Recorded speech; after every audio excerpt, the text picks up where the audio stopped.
This is such a huge week, obviously the return of MasterChef, but Poh, you're usually the only royalty in any kitchen that you step into. Oh, please. But you had to share the crown with none other than Meghan Markle. What was she like? There's so much public conjecture about this. She was so delightful, like nothing but praise for the time that we spent for her. Very easygoing, good sense of humour, like consummate professional. I mean, she's an actor, right? So she just slid right into that judging role like seamlessly. Did she seem to like food? Yeah, did she seem to like food? She loves food. Yeah. There is a lot, said about her. She gets a lot of trolling. Was she genuinely lovely, or can you see why people may not like her? No.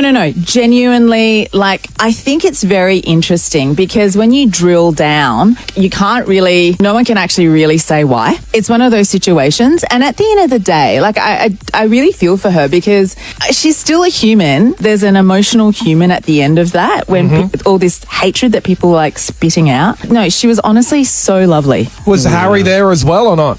No, he wasn't there. Okay.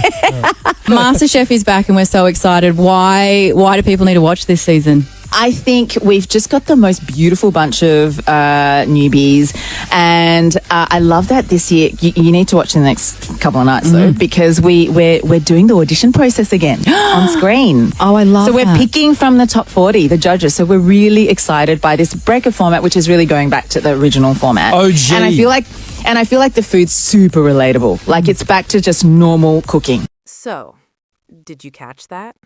Thank you, Poh. Because what we just watched wasn't just a casual interview. That was something far more dangerous to a certain crowd on the internet. That was reality. Unfiltered, unbothered, and coming from someone who actually spent time with Meghan. And suddenly, all that noise, all those dramatic headlines, all those sources say stories, they start to look a little flimsy. Let's really sit in this moment for a second. You have Poh, someone respected, experienced, and very much not part of any royal circus, being asked the question that people always ask when Meghan's name comes up. What was she like? And you can almost feel the expectation in the room. They're waiting for a hesitation. They're waiting for they're waiting for something they can twist. And instead, they get hit with, she is so delightful. Not controversial, not dramatic, not complicated, just delightful. Now I know somewhere someone just dropped their phone in disbelief because that answer does not fit the narrative they've been emotionally invested in for years. But it gets better because Poh doesn't just stop there. She doesn't give a polite surface-level compliment and move on. She doubles down. Easygoing, good sense of humor, consummate professional. That's not accidental wording. That's someone describing an actual working experience. And here's the part that really messes things up for the skeptics. She says Meghan slid right into the judging role seamlessly. Seamlessly. Do you understand how hard that is? Walking into an established show with seasoned judges, a full production crew, cameras everywhere, contestants under pressure, and you just fit in like you've been there the whole time? That doesn't happen because someone is faking it. That happens because they're comfortable, capable, and paying attention. And yet, somehow, we're supposed to believe that behind the scenes, she's this completely different person. At some point, the math stops mathing. Now, let's talk about that moment where the interviewer tries to steer things back into familiar territory. You know the one. There is a lot said about her. She gets a lot of trolling. Was she genuinely lovely? That question is doing a lot of work because it's not really a question. It's an invitation. An invitation to confirm the negativity. An invitation to add a but. And Poh just doesn't take it. Instead, she gives one of the most quietly powerful responses you'll hear in interviews like this. No, she was honestly so lovely. No hesitation, no performance, just a clear, grounded answer. And then she says something even more important, that when you really drill down, people can't actually explain why they dislike Meghan. Now that right there, that's the part nobody wants to unpack, because it forces a very uncomfortable realization. A lot of the outrage isn't built on real experiences. It's built on repetition, headlines, opinions, assumptions, echo chambers. And when someone who has actually been in the room comes forward and says, "That doesn't match what I experienced," it creates a crack in that whole structure. A very inconvenient crack. And then, just when you think she's done, Poh brings it back to something even simpler, something people forget way too easily. She's still a human being. Imagine that. A human being. Not a headline, not a trending topic, not a debate. A person with feelings, with emotions, and somehow that basic truth feels revolutionary in a conversation that has been so dehumanized for so long. Now, let's not skip over another detail that might seem small, but actually says a lot. She loves food. You might be thinking, okay, and? But on a show like MasterChef, that matters. This isn't a red carpet appearance where you show up, smile, and leave. This is a space where passion shows, where authenticity shows, where people can tell immediately if you're just there for the cameras.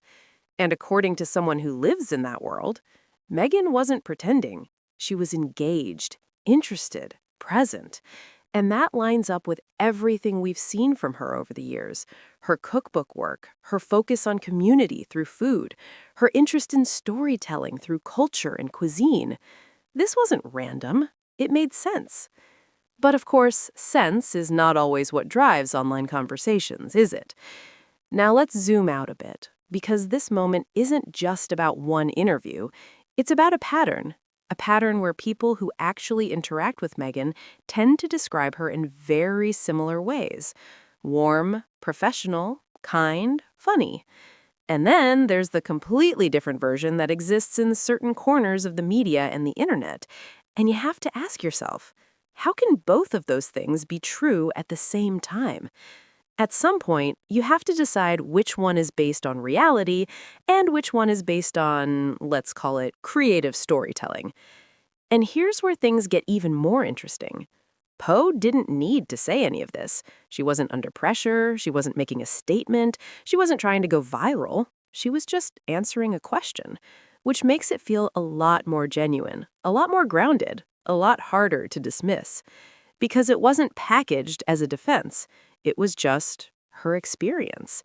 And those are the kinds of moments that slowly, quietly reshake narratives. Not overnight, not with big, dramatic declarations, but piece by piece, interview by interview, interaction by interaction. Now let's talk about why this matters beyond just one appearance on a cooking show, because what we're seeing here is something bigger. We're seeing Meghan step into spaces that are about connection, food, community, creativity, spaces that don't rely on controversy to exist. And in those spaces, the reaction tends to be different, more grounded, more human, less chaotic. Which might explain why this particular appearance hit differently, because it stripped everything back. No titles dominating the moment, no headlines leading the conversation, just people working together, talking, laughing, tasting food. And somehow, that simplicity ends up being the most revealing thing of all. Now, let's address the elephant that always wanders into these conversations uninvited. The trolling, the endless commentary, the criticism that never quite explains itself. Poh touched on it briefly, but it's worth sitting with. Because when someone says, people can't really say why, that's not just an observation. That's a challenge to think more critically about what we consume and repeat. Because it's very easy to adopt opinions, much harder to examine them.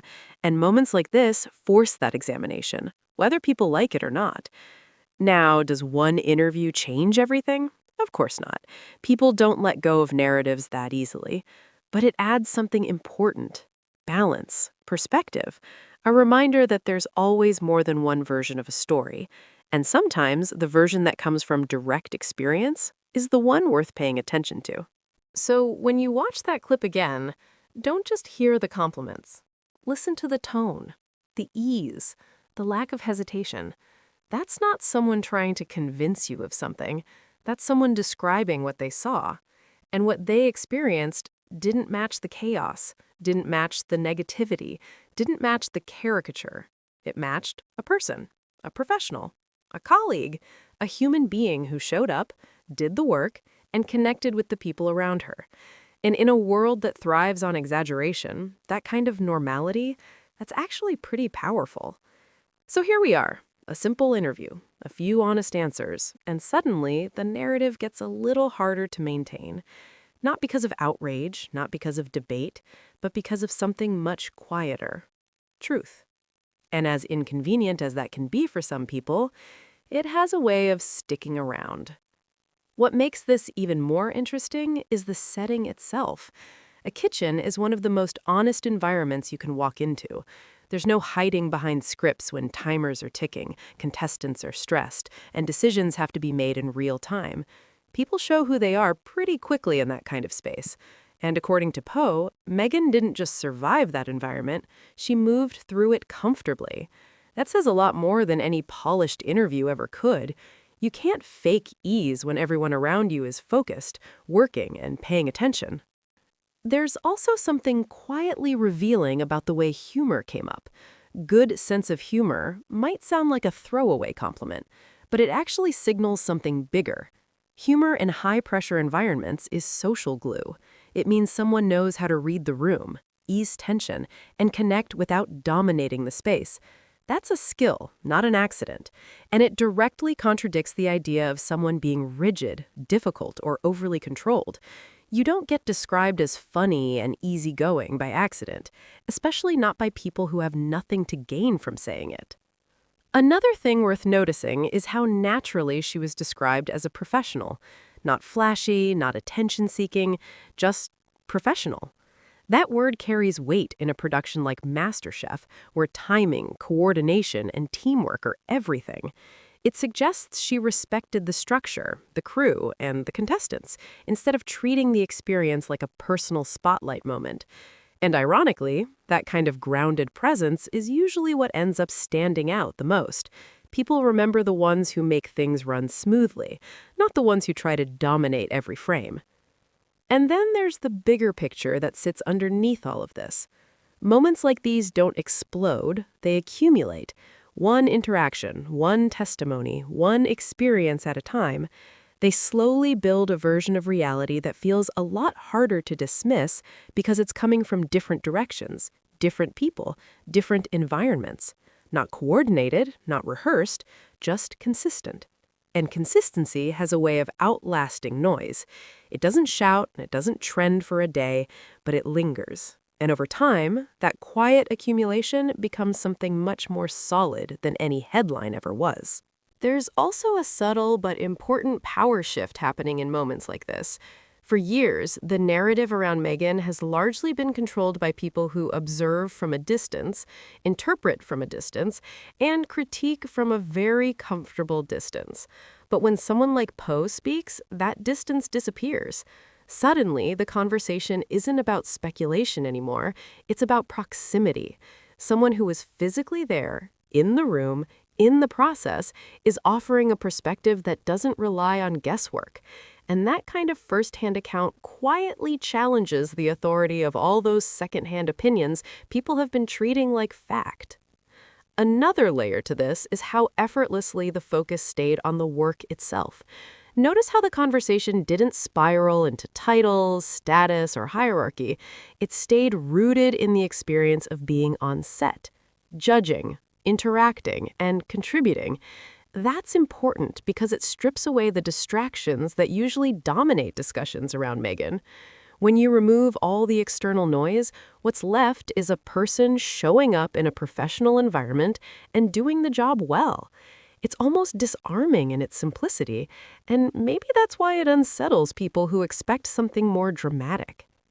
And then there's the long-term effect of visibility in spaces like this. Shows like MasterChef aren't built on controversy. They're built on relatability. People watch them for comfort, inspiration, and connection. So when Meghan appears in that kind of setting and is described in such grounded, positive terms, it reaches audiences in a completely different way. Not through debate, not through headlines, but through familiarity. Over time, those kinds of appearances can reshape perception in a way that loud arguments never could, because they meet people where they are, instead of trying to convince them from a distance. Thank you for watching, and I will see you in the next video. Happy Monday!